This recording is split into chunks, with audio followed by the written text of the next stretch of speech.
Speaking up. A number of years ago, I was the Deputy General Secretary of the Lutheran World Federation in Geneva, Switzerland. I was the second highest woman in the of Lutherans around the world.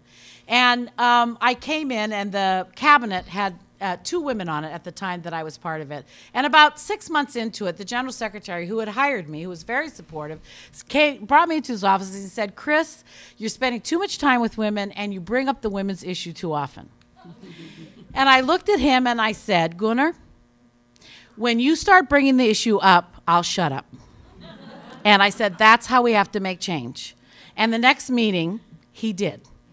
And I didn't have to speak up. That's what we need to do. Thank you.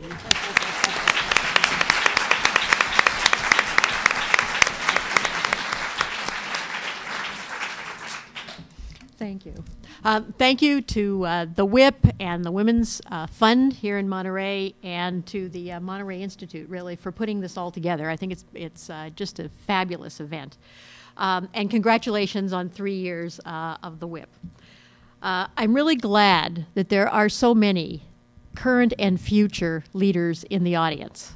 And by the way, that means every single person is now included, because you either have been or you will be a leader in some way. And we'll talk about that in just a minute.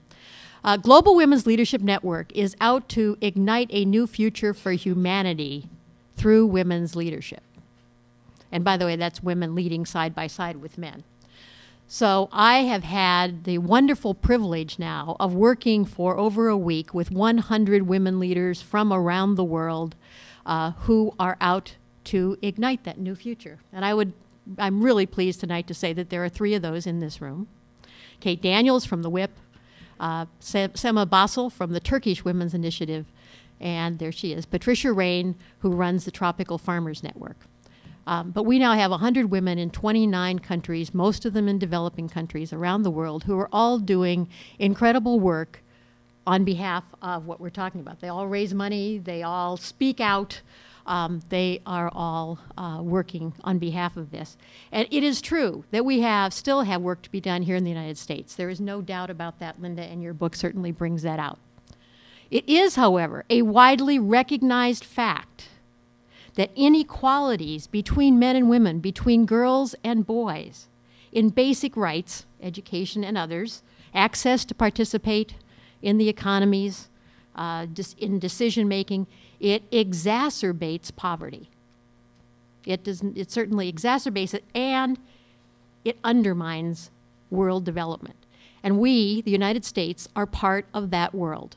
We can no longer be in isolation. We can no longer look on ourselves as being the only ones who have to be concerned about these issues. Congratulations on the wonderful book and how it brings all of this out. And I love the 30% solution measurement. But I'm going to say something radical. I think we need a 100% solution. No, I don't mean that women hold all of the seats. What I mean is that all the men and women work towards equality and solutions to all of these problems.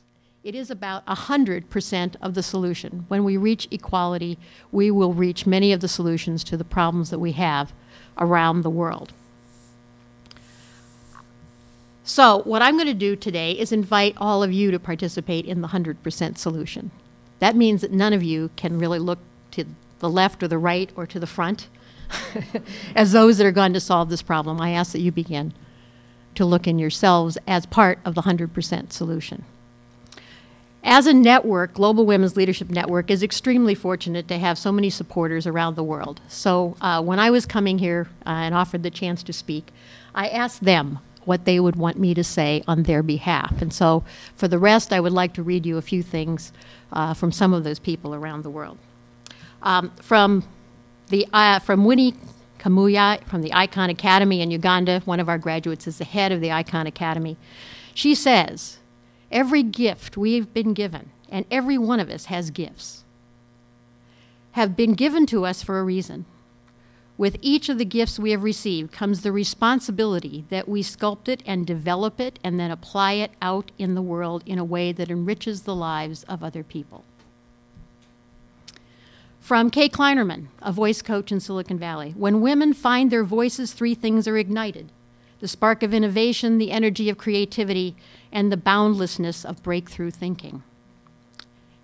I offer that every woman and man should find their voice. From Norma Vallejo, a member of the Tropical Farmers Network in Mexico, who says, in Mexico, more women die from violence against women than from heart attacks or cancer. Women and men must raise their voices to end this atrocity. From Adit Abhyankar, the son of an Indian diplomat and a member of the GWLN board, he says, we have already reached a stage when women have successfully taken on leadership roles like presidents, CEOs, and leaders of virtually every major type of organization. It's a big accomplishment in a short period of time in comparison to the traditional gender roles of women have played for centuries. And we must really stand on our accomplishments, by the way. It has been, in the last 100 years, an extraordinary move forward. The challenge now is for women to lead the way in defining a new model of leadership that does not try to model itself on the models of the past, on models that were defined primarily by the male leaders in our history. We need a new form of leadership that is less confrontational, less defensive, and one that I'd find much more approachable and transparent. It is a big opportunity for us all.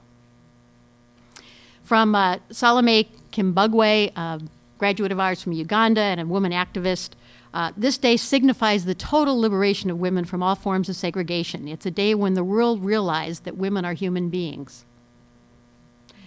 It also signifies the struggles that women have fought and finally attained, like the right to vote, the domestic violence bill, and the right to choose who to marry. However, it also acts as a reminder we are not yet there, so we have to join hands and see that we continuously secure the space we have at the moment and also attain more. I would like to celebrate this day beyond the normal speeches and the good food that people eat, and empower women to be in charge of their lives and ensure that they are recognized for who they truly are. From Olga and Cisco Smith, a Peruvian woman who is the president of the Greater San Jose Hispanic Chamber of Commerce.